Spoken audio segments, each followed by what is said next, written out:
There's some really cool technologies where you walk into a retail store and the technology will pick up on your face whether you're happy, sad or whatever. Just pick it up, or you've called in a call centre and you've been tagged as being frustrated or whatever, and using that data to service recovery, or using that data in a nice way to say that you care. 10, 15 years ago, people were worried about companies having that data, but now they know it and they're happy with it, but it's about how you use it. Mm-hmm. So like just getting a birthday email is just a company going, yeah, we've got your data, you know? We just assume, you know what, we'll send an SMS, maybe it's cheaper, maybe it's just more convenient, let's just send an SMS, but the audience might not even open it. Yeah. And so I think that is also lazy. Lisa and David, your mission is simple. You each have 60 seconds to turn the world's worst birthday email into something actually meaningful, data-driven and memorable. So if you're ready. Hello and welcome to the first episode of Data Habibi. This is a new podcast series run by HemoData, where we're going to be discussing and covering the most common data challenges that organizations are facing.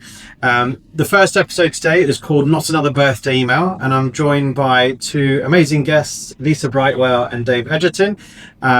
Lisa runs a consulting firm called Bright Insights Consulting, which is a specialist loyalty consulting firm, and Dave is the Chief Digital Officer of Egerton's group. And so I think in terms of first guest covering loyalty initiatives, Egerton has their own loyalty program. Lisa has worked across some of the most well-known loyalty programs in the region, so very qualified to cover this topic. So welcome David, welcome Lisa, delighted to have you as my first guest. We also do a lot of work together, so I know you guys both personally. Lisa, we've worked on many projects together over the years, so where you cover loyalty, we cover the data layer that supports loyalty. And David, you've been a very loyal customer of ours for a few years, so on a personal and professional level, excited to have you as our first guest. Excited to be here. Thank you very much. Yeah, so welcome to the podcast. Lisa, do you mind telling us a little bit about yourself? Yeah, thanks for having us, Dustyn. Lisa Brightwell, Managing Director of Bright Insights Consulting here in the UAE. We've been set up in our 11th year now, running a small consulting firm that really specialises in helping businesses optimise the use of their data, and putting in place robust structures from a data, CRM and loyalty perspective to help drive consumer behaviour. Amazing. David, I don't think Egerton's, if anyone doesn't know that is, they probably haven't been in Dubai very long, but a bit of an introduction to yourself. Yeah, so David, again, thanks for having us. I'm the Chief Digital Officer of the Egerton Group. So I'm responsible for the sales and marketing team, digital and IT as well. So obviously we operate pubs here in Ireland as well, and Bahrain, but we've also got, but not just the Irish bars, we've got wine bars, 1964 by Egerton's, and we've got English pubs now, or London pub, Goose and Gander.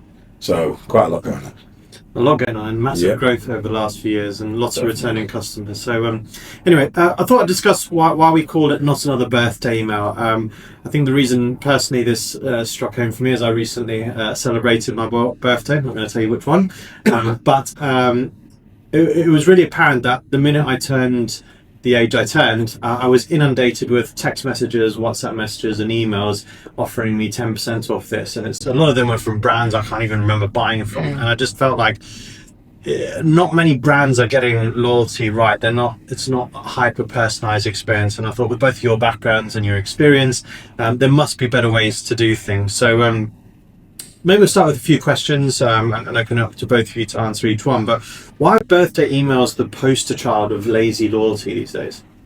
I mean, to me, they're like the beige jumper of marketing, or the beige cardigan of marketing. Technically defined, but no one's ever really enjoyed getting one. It's a little bit like getting a birthday card for your dentist. No one really cares, do they? Yeah. When you get an email saying here's 10% off for, say, a burger that I've never ever ordered before, and no one ever remembers what it is, that really isn't loyalty. That's more of a broadcast message, and anyone can do a broadcast message. If you can send the same message to 10,000 people by just changing one detail, then that's not loyalty at all. Yeah.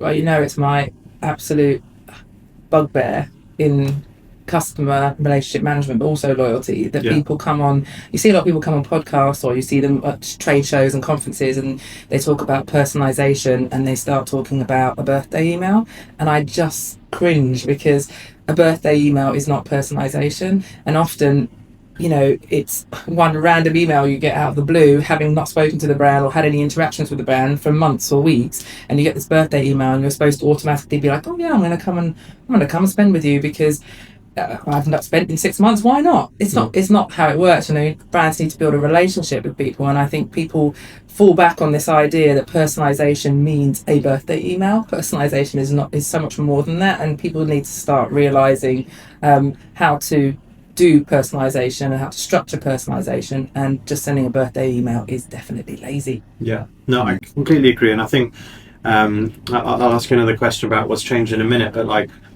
the digital era isn't a new concept, right? It's been around for a long time now, and us as consumers have also evolved, right? There's so much more access to information and product knowledge and all of that. So I think there's a lot more we could be doing. So, but in your opinion, what do you think has changed in how customers experience loyalty? Well, I think loyalty programs have a connotation with points and prizes, right? And it used to be all about points. It's not about that anymore. It's about customers want to have a meaningful relationship with the brand. So it's moved really from membership to relationship. And there's a lot of expectation. If you're a member of a loyalty program, you expect, if you're giving data, that you're giving it for a purpose, and there's a meaningful value at the other end of that purpose. And so there's a lot higher expectation on program owners, but also from the customers for what they get out of programs. It's not just about points anymore. And points, to be fair, are a mechanism. Loyalty programs is a strategy, and people often confuse the two and think that points is loyalty. Points is a mechanism to drive people to a certain behaviour, but it's not what a loyalty strategy should really be. Yeah, and I think now customers know you've got their data. They expect you to have their data. Totally, yeah. It's more like back maybe 10, 15 years ago, people were worried about companies having their data, but now they know it and they're happy with it, but it's about how you use it. So like just getting a birthday email is just a company going, yeah, we've got your data, you know? It's not giving them something that excites them. They need something that's exciting, you know? And it's also like, when it is your birthday and you're getting sometimes hundreds of these, like they almost end up in junk immediately, or just being deleted, because for me it's just become spam. So yeah, I can't see how many brands are getting much value or return from a birthday email. Yeah, and I'm sure we'll get into it, but it can differ by industry as well. So I mean, and by person. So for my birthday, if I get an email from, I don't know, a fashion brand, right, I'm not looking on my birthday at going shopping. Same as if I get a birthday email from a dry cleaner saying here's 10% off. Well, on my birthday, I'm not thinking about going and doing my cleaning. But if I get one from an industry like ours, then okay, but what's within it? I'm sure we're going to get onto that. Yeah, 100%. So what are the common misconceptions about messaging automation? You know, I wish I had my phone with me, but it's in my bag over there. But, you know, what I also don't like about this automated messaging situation is that brands assume in the way that I want them to communicate with me. I think I have 6,660 unopened SMSs on my phone. If you want to SMS me, go ahead. I will never open it. The only SMSs I might ever open are OTP or functional kind of SMSs I need to do something with. And, you know, we don't look at the data to say what type of channels work for our customers. We don't ask the customers anymore how to communicate to them. We just assume, you know what, we'll send an SMS. Maybe it's cheaper. Maybe it's just more convenient.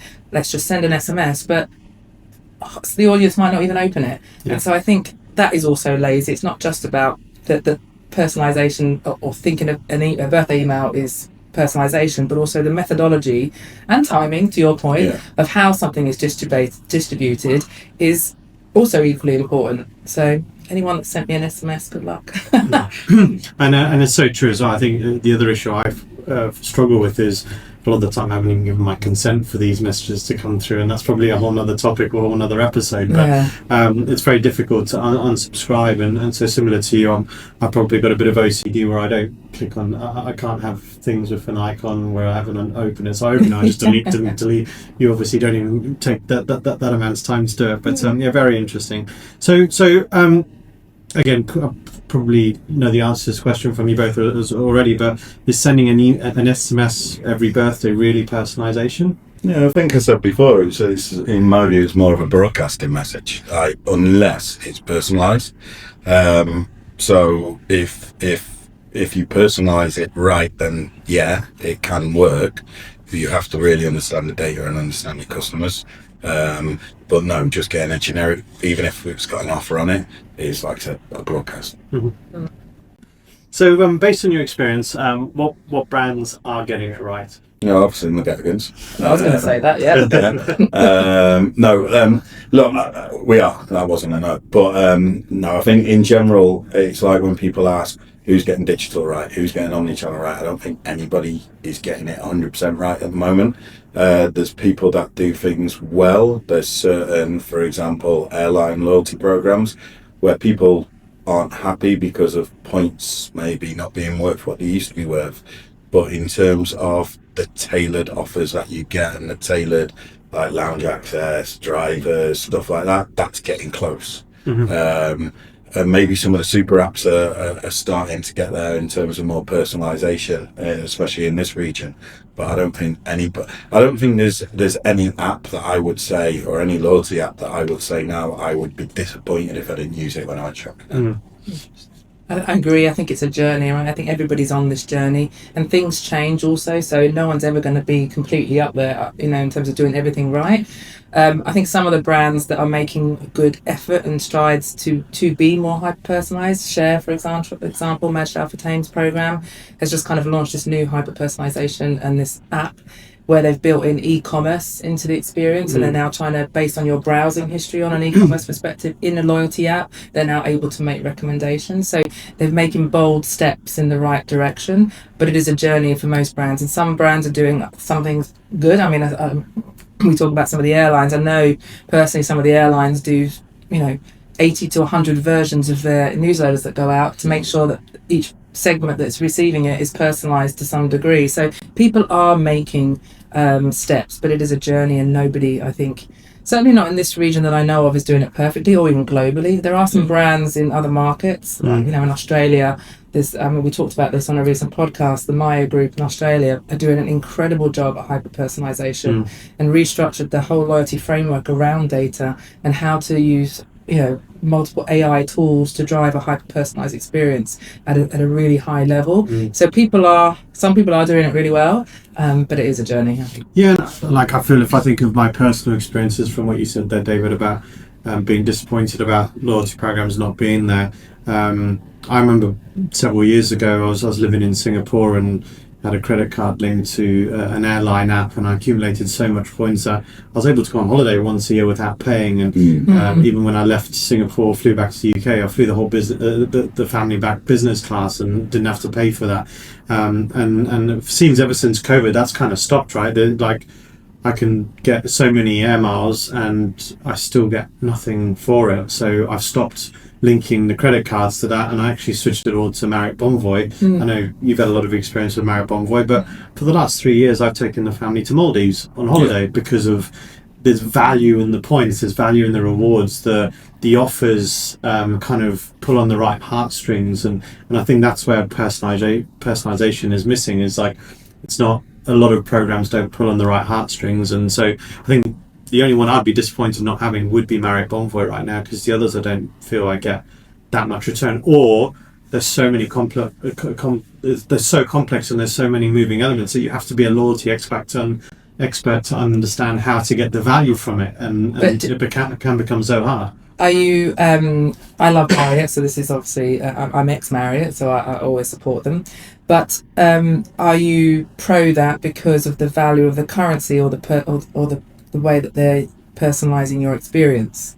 I think both. So I get the I can use my rewards. I can laws them. I will not stay in another hotel brand because I get the points and then I get to spend that on going on holiday. Yeah, so you're engaged with that kind of thing. I'm taking the family to Thailand on Saturday, Nice. and we're not paying for the hotel, so I can move in across a few hotels and I get value back. But also because I'm a platinum member, when I arrive, I'm treated like royalty. I get a gift in my room. I always get an upgrade. There's like, they cannot do enough to make me feel like I'm a valuable. But I think that's the thing, right? It's more about experiences today. It's no longer about points and punch cards and whatever else. And if you through loyalty is, a lot of it is obviously all about capturing data and customer data. If you can use that to drive an experience more than giving a discount, then I think people are happier, especially like if you look at this market. I know people are probably listening to this from everywhere. Hopefully people are listening all around the world for you. Like in this market now, in my industry, there is so much competition, right? I mean, all you've got to do is look at quiz nights. There's 25 quiz nights every night of the week. But what is it that'll make a customer want to come and experience your experience of it? It's not necessarily the host or the prizes, it's about how they feel and that they feel special when they get there. So if you know that customer, back to your point of getting a gift in your room, if you know that customer is a regular customer who always orders chicken wings or whatever, then you can personalise something to go to them to say, it's quiz night tonight, we've got your table reserved and your wings are ready. Whenever you get there, just click here to confirm. That's what drives it, you know. 100%. And that's again where I think Marriott done really well is I don't like sleeping on feather pillows. Before that, even asking every time I arrive, I've got foam pillows in my bed, and that makes a huge difference, right? That's really important. It kind of leads me on to the next section of the podcast, and nice segue there, David. Let's talk about how brands can do better. We've established that birthday email is not enough. So maybe start at least on this one. What role does data play in building better loyalty programs?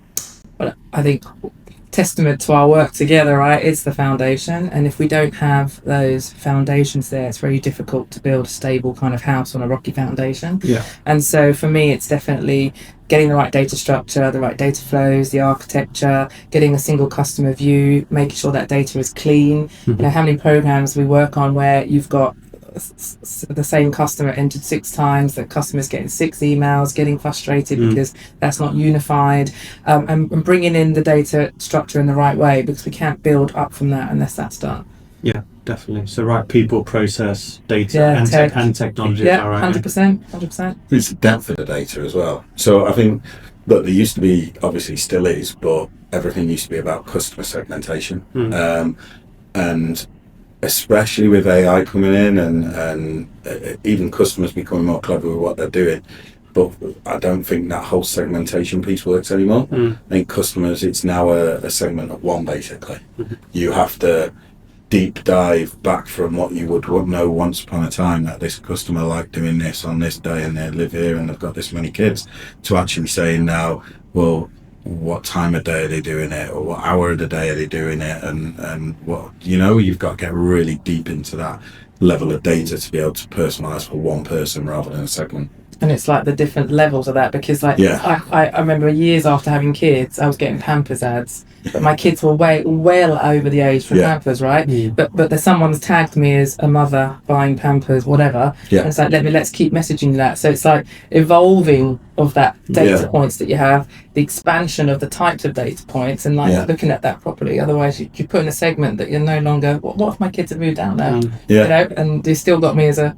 But there's the tools to do that. Yeah, like if you, I don't know, if you shop a baby store and you buy nappies and alts and you buy trousers or you buy, I don't know, underpants, then it should, unfortunately, companies don't have systems that will automatically update those tags, and it just sits in there forever that you're a mother and let's go after baby milk on nappies, you know. And that's a lot of what we see is tools on their own aren't enough to solve a problem, or technologies aren't enough. It's how you implement them, how you set them up, how you kind of put all the right fields and tags and automation in place to be able to kind of pick up that type of information and then use it. But also as well, I think you have to ask customers. I think I mentioned earlier, but customers now expect you to have a load of data on them. And customers are happy if they're getting that experience. So I think one thing we did recently was we reached out to all of our customers via the app and said, what are your preferences, right? Because we were doing similar in terms of if it was ladies' night, we were going to all ladies. But some of those were mothers that didn't like going out, some whatever. You might have some guys that like going out on ladies' night because they had a cheap deal for obvious reasons. You have guys coming out on ladies' night. I was going to say because they like a cheap night, but for obvious reasons, you get guys wanting to go. So we actually asked customers, and we had currently we've got over 22,000 people on our app. And we had over 70% come back and give us their preference. Oh, that's a huge. So we tagged them down to the level of whether they like Gaelic football, golf, ladies' nights, brunches, whatever. And it was just to drop down one deeper than you're a lady or you're a teacher. There is a risk though, because I think you're right. People expect our data to be out there, but it's almost like this has become an era where people are trying to limit what data's out there. So like there's this big brother kind of feeling that we're all being watched and people have too much information of us. So how do you balance personalization with privacy and avoid keeping customers like out? I think it depends where you are. I mean, we live in a market where you throw your passport around to anybody that asks straight out you don't know, or your MSID. So I think, look, in this market, it's probably a little bit easier, but I think I mentioned it's all about being transparent to customers. You say to customers, look, we've got your data. How do you want us to use it? Right? So it comes down to, and I don't mean coming down to Apple style T's and C's hidden behind everything. But going back to what we did is saying, look, we want to give you the best offers. Tell us what you want us to tell you. And if you are transparent enough, and build that trust that this is how you're going to do it, and then that is how you use that data, then I think, like I say, today's day and age, people are happy.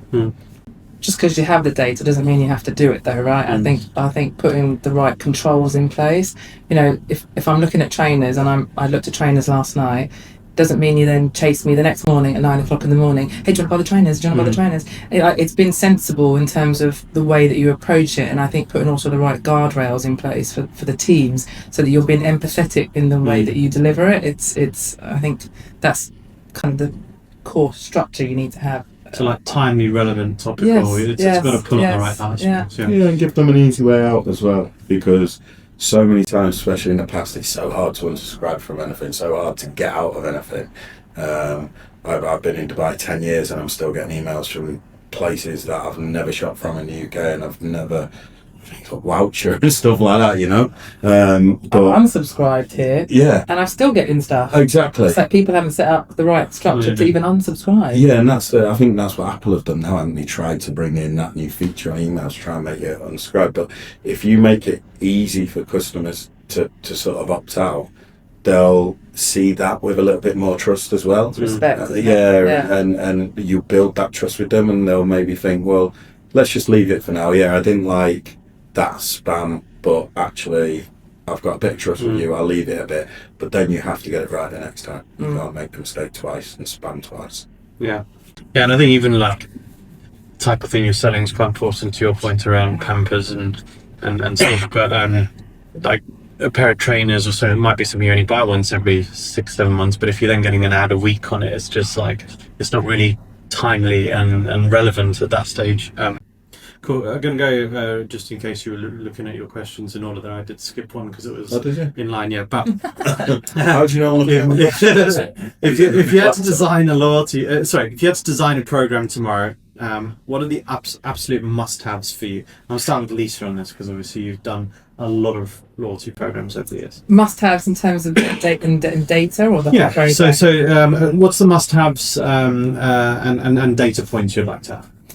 Okay, so we talked about kind of the must-haves in terms of the foundation, but in terms of data points that we would want to be building in, obviously it's demographic identity, you've got your behavioural and your transactional data, you'll have your engagement data, but also your digital engagement, how people are navigating across digital experiences as well, and obviously your psychographic information, preferences and values. I love asking customers for what they like. I think there's some really great ways of progressive profiling now. We found some really cool tricks to do it in a really passive way where people don't know they're even given. You ask them to draw a picture, or you ask them to put things together, but build the puzzle, put colours you like together or whatever. You can gamify progressive profiling so that you actually get information. Well, you could ask them well, you could say, okay, let's talk about that. So you could say, tell us about yourselves. Do you like living in an apartment or a flat? Yeah. And you pick from a series of pictures, and I pick the big, huge house there. I like that one, thanks. Do you like animals? So if you've got an animal, you can pick a picture of a dog or a cat and put that in the picture or something. And you can make an interactive game where people are actually telling you either what they have or what they like. And you can capture that and say, right, Lisa lives in a house, she's got 2 kids, she's got a French flag above the house, she's got 2 dogs there, and a horse and a random chicken, I don't know, whatever. but you can start to and I paint the house pink or whatever. You can start to gather progressively information through gamified methodologies. So you start to look at aspirational, where they are. Because for me, if I was doing that, I would pick the big mansion, not what I live in now.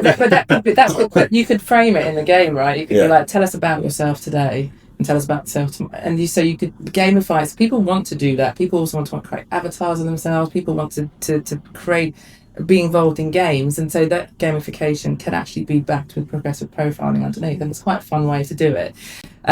But the other things that I'm really into at the moment is like the sentiment data. So some really cool technologies where you walk into a retail store and the technology will pick up on your face whether you're happy, sad or whatever. Just pick it up, or you've called in a call centre and you've been tagged as being frustrated or whatever, and using that data to service recovery, or using that data in a nice way to say that you care. Like, I care, you looked really unhappy when you walked into McGettigan's today, or you weren't your usual happy self. Here's a drink on us. I mean, imagine if you could actually build in some of that. And then on top of that, the contextual kind of geolocation stuff. So I'm somewhere. I'm in McGettigan's. I'm going to keep using you. I'm in McGettigan's. What I've spent. I haven't eaten yet. I've had 6 pints or whatever. Maybe I should have something to eat. How do you use that not me, but but how do you use contextual data as well, and getting all of these data points, if you can. It's not easy what I've just said, getting all of that right, and then chucking into some AI tools for some predictive analysis and start building out. I like the sentiment one. What about your must-haves? Look, I think Lisa covered most of it. Like, I can only go from there into like more detail in terms of our industry. So look, in our industry, obviously all of that sentiment stuff is really important, especially if you can integrate in sort of TripAdvisor reviews, Google reviews and all of that sort of stuff, so you can see before they come in, if they've got a booking, how they felt in the past. You can build that, but also that whole where they like to sit, where they like to go, what time of day they come. So the must-haves for me is very much around the transactional data. So when they come, what they buy, where they go, how long they stay, how many people they come with. Because you do get, like, for example, a lot of people come on their own, or a lot of people come with family or group, and that's really important. But also the frequency, especially in this market, is very important. So do they come 2, 3 times a week, and then all of a sudden they stop coming in the summer, and they've travelled back to their home country in the summer, and stuff like that. But I think, look, we covered everything now. I'm sure the facial recognition work in the pod. Look, you tell that Lisa's had 6 pints as she's walking out boss side? I'm not sure it works in every scenario, right? Maybe it's not a good example, but there is a lot of different tools now, that you can use that. The sentiment one, I think, is probably one of these up and coming technologies, and we work with a few providers that do it really well. But it is frustrating, because I think a lot of the experiences you have here is you rarely hear from happy customers, but you always hear from the unhappy ones, right? And how often do we pick up the phone to call, and you get through to a call center where it feels like the agent on the end of that call, their sole kind of training is designed to get you off the phone and promise you a call back within half an hour or an hour, and then you just never get that phone call back, and then it just builds this kind of blood boiling feeling toward that brand. And again, I think most people think of loyalty as the kind of first front experience, but often the loyalty is how do people feel through that brand. I love that with Marriott. I can pick up the phone and I will get through to an agent without spending 10 minutes going through some kind of AI bot that's trying to sell me something new. I can talk to someone, I can say, hey, I need a change of booking, and bang, it's done.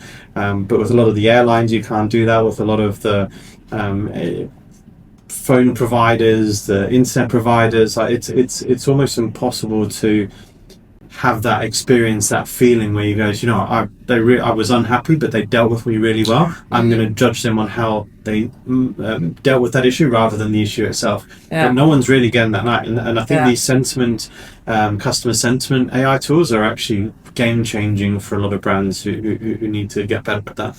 I think that a lot of people in loyalty programs often underestimate the importance of service recovery, and also like when people are not happy with their experience, how to turn that round in an effective way, because they're so focused on all the other elements. But in a loyalty program and loyalty strategy, you've got all these pieces that must fit together in a cohesive way to deliver that ultimate experience. And I often see that customer service is lacking because in terms of recovery of how people are feeling, if they've been disgruntled or frustrated, how do you turn them around and how do you deal with it? It's something that I think a little bit more attention should be focused on.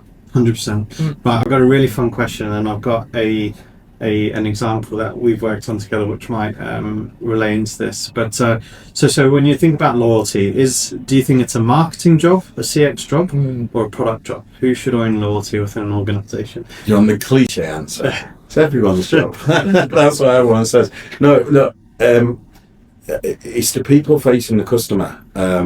Whether it's a bartender that remembers a customer's favourite drink or the hostess that remembers the customer's name, I think that is in my industry, the customer experience team. Marketing and everybody else is an enabler. The app, the loyalty program, that sits within the app, the points program, the discount program, that can drive people in, but then to actually build that loyalty, those people that are at the coalface actually need to use that data to give that personalised experience. So if I had to put a name on it, I would say the CX team, which to me is the customer facing team. But again, it's very cliche, but it is everyone's job. But it should never be boardroom down. It should be literally your people on the floor up. Yeah, agreed. Yeah. Good. Lisa. Interesting.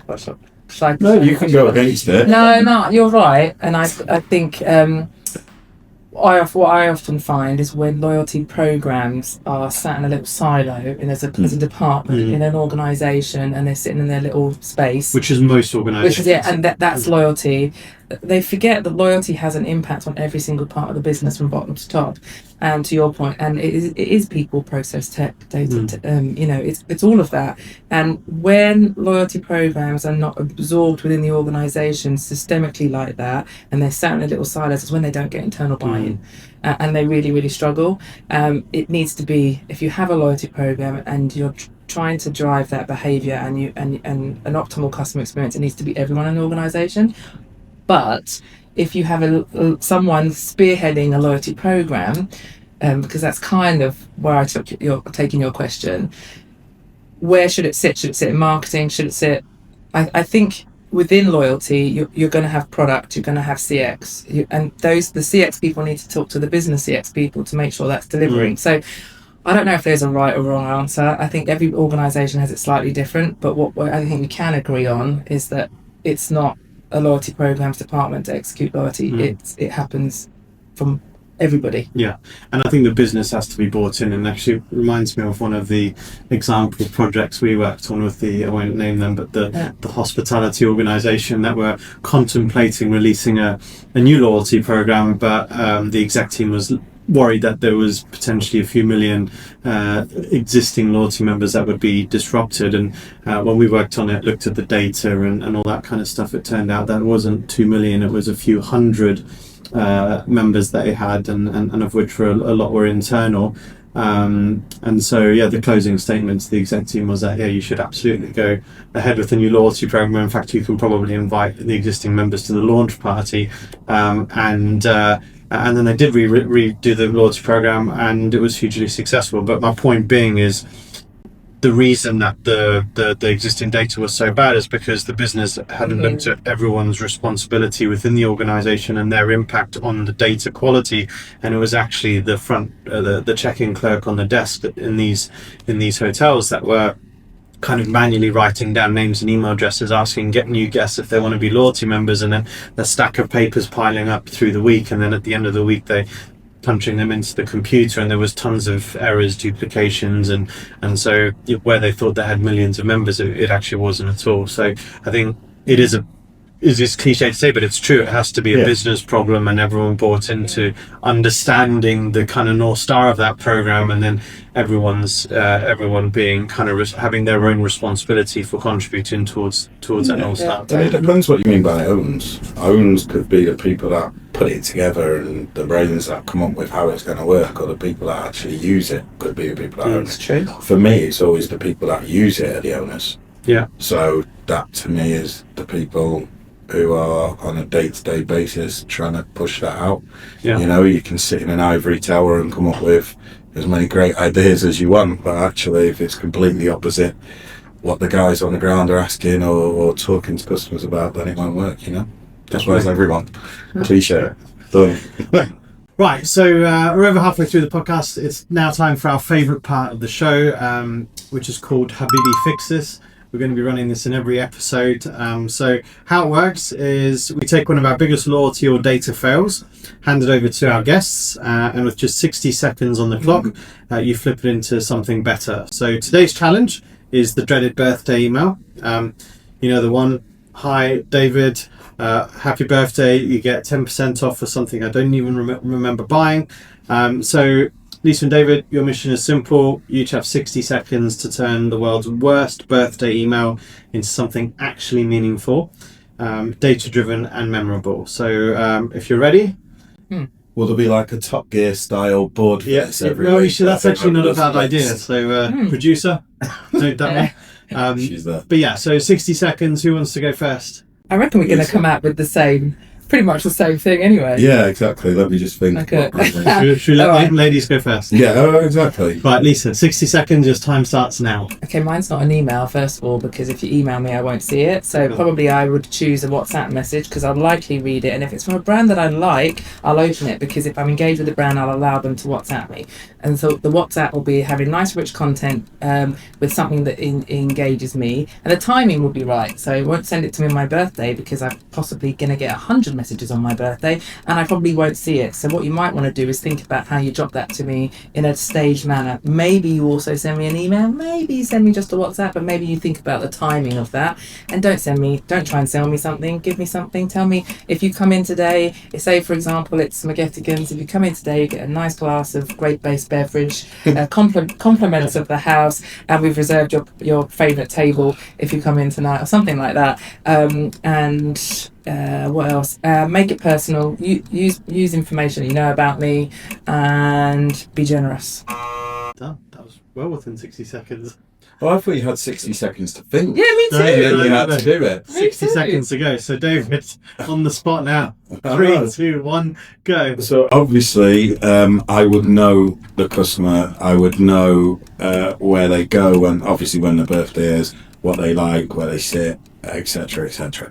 So what I would do, and I'm going to make this difficult for myself, I'm going to have a customer whose birthday is in the middle of the summer and doesn't spend the summer in Dubai. So what I'm going to do is I'm going to email them happy birthday after the summer, maybe early September, because I know they've not been spending. I know they like to spend the time in the UK. And then I am going to say, welcome back from your summer and happy belated birthday. I am then going to offer them that we've pre-booked their favourite table at Souk Madinat, because I know they like looking at views of fancy buildings, and their first 2 whiskey sours are on me because I know that's their favourite drink. And bring a friend with you, because if they bring a friend, he gets the free drinks, but then they're likely to stay longer and spend more money. Done. Nice. Done. Is that in? Yeah. 8 seconds to go. Oh, right, okay. And then I'll say thank you from Egerton's. That's me, 8 seconds. Brilliant. Very good. Awesome. So that's been super insightful. We're deliberately trying not to keep these podcasts too long, so we can probably bring it to a close now. we started off by trashing the birthday email. I think we all agree that it's just not good enough, and we should be doing more to get customer loyalty. Loyalty isn't just about ticking a box. It's about showing up in ways that feel relevant, timely, and human. You've got to pull on the right heartstrings, got to make it highly personalized. So just to kind of close off, any key takeaways for you, Lisa, and then same question to you, David. All right. Key takeaways: don't do the birthday email unless you do it properly. And from a data perspective, garbage in means garbage out. So let's structure that data more effectively to have a more personalized experience. Amazing. David? For me, I think that data should be more like a concierge rather than a stalker. Yeah. It's got to be personalised down to that segmental one. I think I've learned about this, whatever this picture thing is. I'm going to Progressive profiling and gamification. But We'll everyone talk should look later. at that. Yeah, it sounds exciting. Look, it's not about frequency, loyalty. It's about familiarity. And I think if you do anything, you can do it well and less often. I think it has bigger impact. And as for the birthday email, keep it, but make it better. Yeah. And I guess, just to summarise from mine as well, very insightful. I think couldn't have asked for two better guests for the show. Very kind of involved in loyalty. Great loyalty program. I'm part of the app and have been since day one.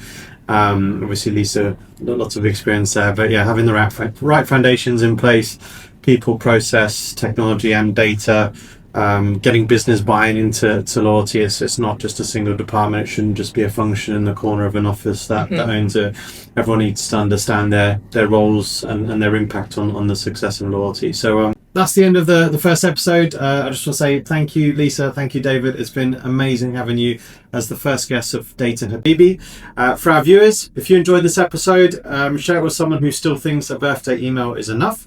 And please stick around, follow us on LinkedIn or our website, because in our next episode, we're taking on the points program and asking, do they really build real loyalty or just an illusion of it? So thank you very much from Hemo Data and the team. We look forward to seeing you in the next episode.